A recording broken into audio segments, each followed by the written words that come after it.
MCU में कई सारे वेपन्स देखे हैं, लेकिन यहाँ हम सिर्फ उन्हीं 10 हथियारों की बात करेंगे जो कि सबसे ज़्यादा पावरफुल है। तो चलिए उल्टी गिनती शुरू करते हैं। नंबर 10 पे है Captain America shield. Howard Stark की बनाई हुई ये शील्ड कैप्टन अमेरिका का मेन वेपन है। वैसे तो एक ढाल सिर्फ बचाव के लिए ही काम आती है, लेकिन स्टीव रॉजर्स इसे हमले और बचाव दोनों के लिए ही इस्तेमाल करता था। प्योर वाइब्रेनियम से बनी हुई ये शील्ड वजन में तो काफ़ी हल्की है, लेकिन बेहद मजबूत है। इस पर गोलियों और बॉम्ब का कोई असर नहीं होता। इस शील्ड को सही तरीके से फेंके जाने पर यह घूम फिर के अपने यूज़र के पास ही वापस आती है। इस ढाल को तोड़ना बहुत मुश्किल है। इसे सिर्फ वाइब्रेनियम से स्ट्रॉन्ग मेटल से ही तोड़ा जा सकता है। वैसे तो कैप्टन की ये शील्ड एक बहुत ही इंपॉर्टेंट वेपन है, लेकिन ये दूसरे हथियारों से ज़्यादा फंक्शनल और पावरफुल नहीं है, इसीलिए ये नंबर 10 पे है। नंबर 9 पे है कॉर्वस ग्लेव। इन्फिनिटी वॉर में हमें थैनोस की आर्मी यानी चिल्ड्रन ऑफ थैनोस दिखाए गए, जिसमें से एक था कॉर्वस ग्लेव। कॉर्वस के पास एक हथियार था जिसे ग्लेव कहा जाता है। ये एक बहुत ही मजबूत हथियार है जो कि वाइब्रेनियम से भी स्ट्रॉन्ग मेटल से बना है। यह हथियार यूनिवर्स की किसी भी चीज़ को आसानी से काट सकता है। इस हथियार ने विजन की वाइब्रेनियम की बॉडी को भी चीर दिया था। हाइमडल जैसा ताकतवर एसगार्डियन भी इसी हथियार से मारा गया। यहाँ तक कि खुद कॉर्वस भी अपने ही इस ग्लेव से मरा। इसके अलावा ये हथियार एनर्जी ब्लास्ट को भी डिफ्लेक्ट कर सकता है। नंबर 8 पे है double edge sword. Avengers end game में हमें पहली बार थैनोस की दो धारी तलवार नजर आई। ये डबल एज स्वॉर्ड थैनोस का मेन वेपन थी, जिससे वो पहले लोगों को मारा करता था। वैसे तो हमें थैनोस इसका ज़्यादा इस्तेमाल करते हुए नजर नहीं आया, लेकिन जब उसने इसका इस्तेमाल किया तब उसने इससे तबाही मचा दी। इस स्वॉर्ड ने आयरन मैन और थॉर की कंबाइंड पावर को भी संभाल लिया था। और सबसे बड़ी बात तो ये कि इस स्वॉर्ड ने कैप्टन की वाइब्रेनियम शील्ड को भी तोड़ दिया था। कॉर्वस का ग्लेव और थैनोस की स्वॉर्ड दोनों एक ही मेटल से बने हैं, जो कि वाइब्रेनियम से भी ज़्यादा स्ट्रॉन्ग है। नंबर 7 पे है याका एरो। ये छोटा सा एरो योंडू उडोंटा का खास हथियार था, जो कि बना है याका मेटल से, एक साउंड सेंसिटिव मेटल जो कि स्पेसिफिक सोनिक फ्रीक्वेंसीज पर रिएक्ट करता है। इस एरो को इस्तेमाल करने के लिए एक कंट्रोलर की ज़रूरत पड़ती है, जिसे पहनकर सही आवाज़ निकाली जाए तो इस एरो की स्पीड और डायरेक्शन को कंट्रोल किया जा सकता है। ये हथियार देखने में तो काफ़ी मामूली लगता है, लेकिन ये बहुत ही खतरनाक है। ये एरो कई मजबूत चीज़ों को तोड़ सकता है और किसी को भी घायल कर सकता है। इसकी स्पीड का तो कोई जवाब नहीं, पलक झपकते ही ये कई लोगों को मार देता है। नंबर 6 पे है कैस्केड ऑफ एंशेंट विंटर्स।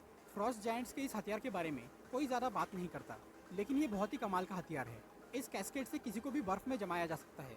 ये हथियार पूरे के पूरे प्लेनेट को भी पल भर में बर्फीला बना सकता है। योटनहाइम के लोग इस वेपन से किसी भी प्लेनेट को बर्फ से ढककर उस पर कब्जा कर लेते थे। इस हथियार से एक फ्रॉस्ट जायंट को भी बर्फ में जमाकर मारा जा सकता है।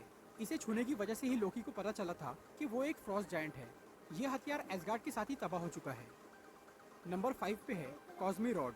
रोनन द एक्यूजर का ये हथियार, जिसे यूनिवर्सल वेपन भी कहा जाता है, बहुत पावरफुल है। ये वेपन ना सिर्फ स्ट्रेंथ के मामले में आगे है, बल्कि इसमें और भी कुछ पावर्स है। ये खतरनाक फोर्स फील्ड बना सकता है, जिससे किसी को भी मारना बहुत आसान है।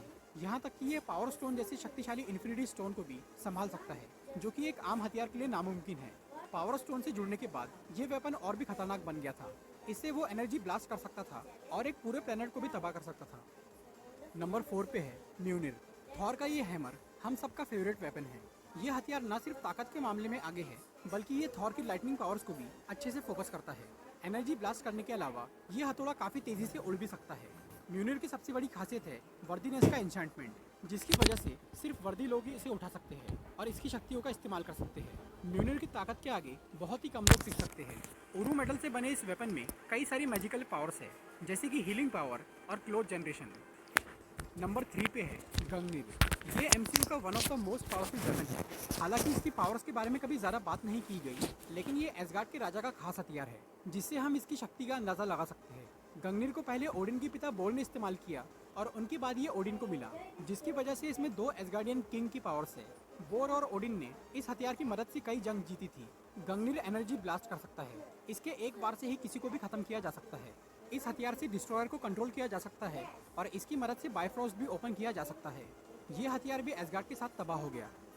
नंबर 2 पे है स्टॉर्म ब्रेकर। म्यूनिर के टूटने के बाद थॉर ने अपने लिए ये नया हथियार बनाया, जो कि एसगार्ड का अब तक का सबसे पावरफुल वेपन है। ये हथियार ठोकने के अलावा काटने का भी काम कर सकता है। स्टॉर्म ब्रेकर थॉर की पावर्स को कई गुना बढ़ाकर प्रोजेक्ट करता है। यह हथियार बिना किसी मशीन के डायरेक्टली बायफ्रॉस्ट ओपन कर सकता है, जिससे यूनिवर्स की किसी भी लोकेशन पर तुरंत पहुंचा जा सकता है।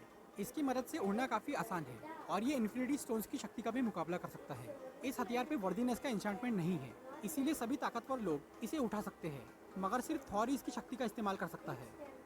नंबर 1 पे है इन्फिनिटी गाउंटलेट। 6 इन्फिनिटी स्टोन से भरा हुआ ये गाउंटलेट फिलहाल MCU का सबसे पावरफुल वेपन है। इस गाउंटलेट को स्पेशली डिज़ाइन किया गया है इन्फिनिटी स्टोन्स को अच्छे से यूज़ करने के लिए। इसकी मदद से लगभग सब कुछ करना पॉसिबल है। इसका यूज़ करके स्पेस में पोर्टल ओपन किया जा सकता है, रियलिटी चेंज की जा सकती है, माइंड कंट्रोल किया जा सकता है, एनर्जी ब्लास्ट, टाइम ट्रेवल और बहुत कुछ। ये गाउंटलेट इतना स्ट्रॉन्ग है कि यूनिवर्स की आधी पॉपुलेशन खत्म करने के बाद भी ये बेकार नहीं हुआ था। टोनी स्टार्क के नैनो गाउंटलेट के मुकाबले थैनोस का ये इन्फिनिटी गाउंटलेट ज़्यादा पावरफुल है क्योंकि ये ओरू मेटल से बना है। बिना इस गाउंटलेट के सभी इन्फिनिटी स्टोन्स की पावर को एक साथ इस्तेमाल नहीं किया जा सकता। लेकिन जब सारे इन्फिनिटी स्टोन्स और ये गाउंटलेट जुड़ जाते हैं तो कोई भी हथियार इसके सामने टिक नहीं सकता। इसीलिए इन्फिनिटी गाउंटलेट नंबर 1 पे है। तो दोस्तों, ये थी MCU की टॉप 10 वेपन्स के बारे में एक वीडियो। अगर आपको ये वीडियो अच्छी लगी हो तो इसे लाइक और शेयर ज़रूर करिए।